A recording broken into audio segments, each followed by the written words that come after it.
Welcome in my class dear students. आजको हाम्रो topic हो ल अफ भ्यारिएबल प्रोपोर्सन। यो सर्ट रन प्रोडक्सन थ्योरी हो। सर्ट रनमा उत्पादनको सबै साधनलाई चेन्ज गर्न सकिँदैन, त्यसैले उत्पादनको साधनमध्ये कुनै एउटा साधन सपोज क्यापिटललाई कन्स्टेन्ट राखेर त्यससँग लेबरलाई चेन्ज गर्दै लगियो भने उत्पादनमा कस्तो किसिमको प्रभाव देखिन्छ भन्ने कुरालाई एक्सप्लेन गर्ने काम चाहिँ ल अफ भेरिएबल प्रोपोर्सनले गर्छ।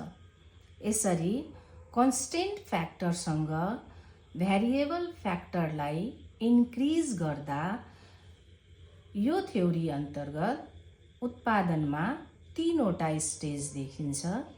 स्टेज 1, स्टेज 2 र स्टेज 3। अब हामीलाई थाहा हुनु पर्यो कि स्टेज 1 के हो र यसमा के हुन्छ भन्दाखेरि स्टेज 1 मा हामी यो टेबलमा हेर्न सक्छौं। जब लेबरलाई कन्स्टेन्ट क्यापिटल, हामी यहाँ क्यापिटललाई सपोज गर्छौं कि कन्स्टेन्ट छ भनेर, कन्स्टेन्ट क्यापिटलसँग लेबरलाई यसरी 1, 2, 3 यसरी बढाउँदै लग्दा टोटल प्रोडक्ट के भइरहेको छ, बढ्दै गइरहेको छ। 0 बाट 10, 10 बाट 30, 30 भनेको यहाँ 20 ले बढ्यो, 30 बाट फेरि 60, फर्स्ट टाइम भन्दा नेक्स्ट टाइममा बढीले बढ्यो।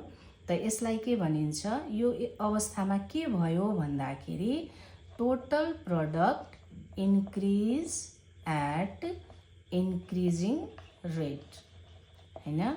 अब एभरेज प्रोडक्ट के भयो, एभरेज प्रोडक्ट हामी हेर्न सक्छौं इन्क्रिज भइरहेको छ। एभरेज प्रोडक्ट के भयो, इन्क्रिज भयो र मार्जिनल प्रोडक्ट पनि के भयो भन्दाखेरि इन्क्रिज भयो। त्यसैले यसमा टोटल, एभरेज र मार्जिनल तीनवटै प्रोडक्ट के हुन्छ, इन्क्रिज हुन्छ। त्यसैले यसलाई के भनिन्छ भन्दाखेरि इन्क्रिजिङ रिटर्न्स। फर्स्ट स्टेजलाई के भनिन्छ, इन्क्रिजिङ रिटर्न्स, किनभने टोटल प्रोडक्ट पनि बढेको छ, एभरेज प्रोडक्ट पनि बढेको छ र मार्जिनल प्रोडक्ट पनि बढेको छ। अझ टोटल प्रोडक्ट इन्क्रिज हुन्छ इन्क्रिजिङ रेटमा। अब यो स्टेजको इन्ड कहाँ हुन्छ भन्दाखेरि जहाँ चाहिँ एभरेज प्रोडक्ट र मार्जिनल प्रोडक्ट बराबर हुन्छ, जहाँ चाहिँ average product equal to marginal product हुन्छ, फर्स्ट स्टेजको इन्ड हुन्छ।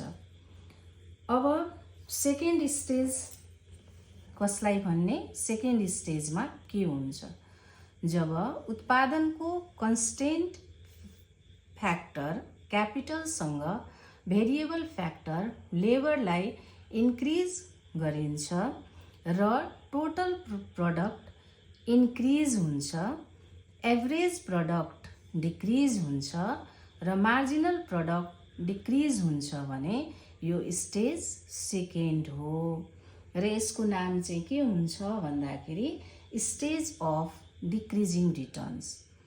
त यहाँ के हुने भयो, टोटल प्रोडक्ट इन्क्रिज त भयो तर at decreasing rate. Total product increase at decreasing rate, average product के भयो, डिक्रिज भयो र मार्जिनल प्रोडक्ट पनि के भयो भन्दाखेरि डिक्रिज भयो। अब यो स्टेजको इन्ड कहाँ हुन्छ भन्दाखेरि जहाँ चाहिँ मार्जिनल प्रोडक्ट 0 हुन्छ। मार्जिनल प्रोडक्ट 0 भएपछि यो स्टेजको इन्ड हुन्छ।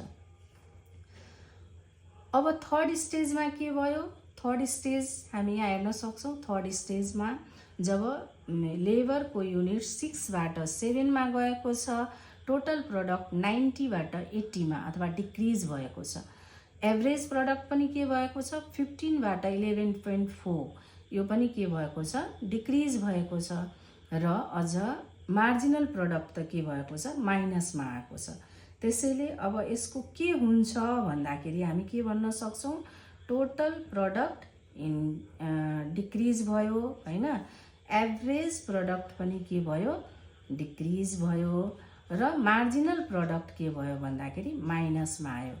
त्यसैले यो स्टेजको नाम के हो भन्दाखेरि नेगेटिभ रिटर्न्स, यसलाई चाहिँ नेगेटिभ रिटर्न्स भनिन्छ। यसरी सिम्पली हामीले भन्ने हो भने ल अफ भेरिएबल प्रोपोर्सनले के एक्सप्लेन गर्छ भन्दाखेरि यदि सर्ट रनमा उत्पादनको कुनै एउटा फ्याक्टरलाई कन्स्टेन्ट राखेर त्योसँग भेरिएबल फ्याक्टरलाई चेन्ज गर्दाखेरि उत्पादनमा तीनवटा स्टेज देखिन्छ, इन्क्रिजिङ स्टेज, डिक्रिजिङ स्टेज र नेगेटिभ स्टेज। इन्क्रिजिङ स्टेज भनेको टोटल प्रोडक्ट इन्क्रिजिङ रेटमा इन्क्रिज हुन्छ, एभरेज प्रोडक्ट पनि इन्क्रिज हुन्छ र मार्जिनल प्रोडक्ट पनि इन्क्रिज हुन्छ। डिमिनिसिङ रिटर्न्स भनेको टोटल प्रोडक्ट इन्क्रिज हुन्छ तर रेट चाहिँ डिक्रिज हुन्छ, एभरेज प्रोडक्ट डिक्रिज हुन्छ र मार्जिनल प्रोडक्ट पनि डिक्रिज हुन्छ। र लास्ट नेगेटिभ रिटर्न्समा चाहिँ टोटल प्रोडक्ट पनि डिक्रिज हुन्छ, एभरेज प्रोडक्ट डिक्रिज हुन्छ र मार्जिनल प्रोडक्ट के हुन जान्छ, नेगेटिभ हुन जान्छ। यसलाई चाहिँ हामी डायग्रामबाट पनि देखाउन सक्छौँ। ल त अब हामीले जुन टेबलमा पढ्यौँ त्यो कुरालाई चाहिँ यो डायग्राममा चाहिँ एक्सप्लेन गर्न गइरहेको छौँ। डायग्राममा ओवाई एक्सिसमा हामी टोटल प्रोडक्ट, एभरेज प्रोडक्ट र मार्जिनल प्रोडक्टलाई देखाएका छौँ र ओएक्स एक्सिसमा हामीले युनिट्स अफ लेबरलाई देखाएका छौँ। अब हामीले जसरी भन्यौँ कि लेबरसँग क्यापिटलसँग लेबरको युनिट्सलाई चाहिँ यसरी बढाउँदै गयो भने उत्पादनमा चाहिँ तीनवटा स्टेजहरू देखिन्छ, स्टेज 1, स्टेज 2 र स्टेज 3।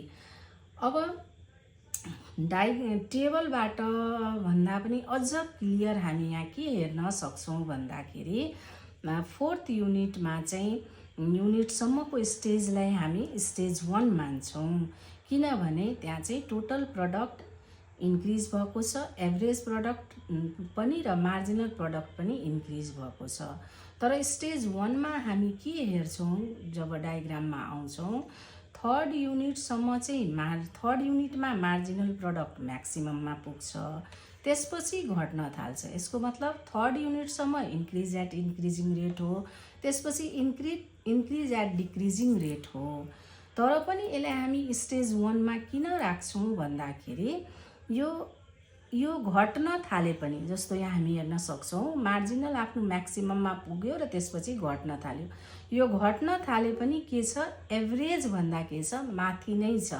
त्यही भएर यो स्टेजलाई हामी स्टेज 1 मा राख्छौँ र यसलाई हामी यसरी पनि बुझ्न सक्छौँ, स्टेज 1 मा के हुन्छ, marginal product is greater than average product हुन्छ। अब जहाँ average product marginal product equal to average product हुन्छ त्यहाँ यो स्टेजको इन्ड हुन्छ। हामीले टेबलमा पनि त्यो कुरा भनिसक्यौँ हैन। अब सेकेन्ड स्टेजमा हामी यो डायग्राममा हेर्छौँ भने क्लियरली हामी तीनवटा कुरा हेरिरहेछौँ। पहिलो चाहिँ टोटल प्रोडक्ट बढेको छ, तर जुन रेटमा यो अगाडि बढेको छ यहाँसम्म त्यो भन्दा चाहिँ कम रेटमा बिस्तारै यो के भएको छ, बढेको छ। अथवा स्टेज सेकेन्डमा के भयो भन्दाखेरि टोटल प्रोडक्ट चाहिँ इन्क्रिज भयो तर रेट चाहिँ के छ, डिक्रिजिङ छ। अनि एभरेज प्रोडक्ट पनि यहाँ के भइरहेको छ, घटिरहेको छ। मार्जिनल प्रोडक्ट पनि के भइरहेको छ, घटिरहेको छ। तर यसलाई कसरी हामीले यसरी चिन्ने भन्दाखेरि सेकेन्ड स्टेजमा आएर average product is greater then marginal product हुन्छ। र जब युनिट 6 लेबरको युनिट 6 हुन्छ त्यति बेला मार्जिनल प्रोडक्ट के भएको छ, 0 भएको छ र टोटल प्रोडक्ट चाहिँ के छ, म्याक्सिमममा छ हैन। त्यसैले यो स्टेजको इन्ड कहाँ भयो, जहाँ चाहिँ मार्जिनल प्रोडक्ट इक्वल्स चाहिँ 0 भयो। र त्यसपछिको स्टेज थर्ड स्टेज भनेको नेगेटिभ रिटर्न्स हो, जहाँ चाहिँ अब लेबरको युनिट्सलाई 6 बाट 7 मा गऱ्यो भने मार्जिनल माइनसमा जान्छ, एभरेज पनि घट्न थाल्छ र टोटल पनि घट्न थाल्छ। त खासमा चाहिँ ल अफ भेरिएबल प्रोपोर्सनले हाम्रो इन्क्रिजिङ र डिक्रिजिङ स्टेजलाई देखाउँछ र यो तीनवटा स्टेजमा चाहिँ बेस्ट स्टेज भनेको सेकेन्ड स्टेज हो, किनभने सेकेन्ड स्टेजमा चाहिँ टोटल प्रडक्ट चाहिँ म्याक्सिमममा पुगेको हुन्छ र मार्जिनल प्रडक्ट चाहिँ जिरोमा पुगेको हुन्छ। यसरी ल अफ भेरिएबल प्रोपोर्सनले सर्ट रनमा चाहिँ कसरी इनपुट र आउटपुटको रिलेसन कस्तो छ र कुन स्टेज चाहिँ बेस्ट स्टेज हो भन्ने कुरालाई चाहिँ यो थ्योरीले चाहिँ एक्सप्लेन गर्छ। Thank you.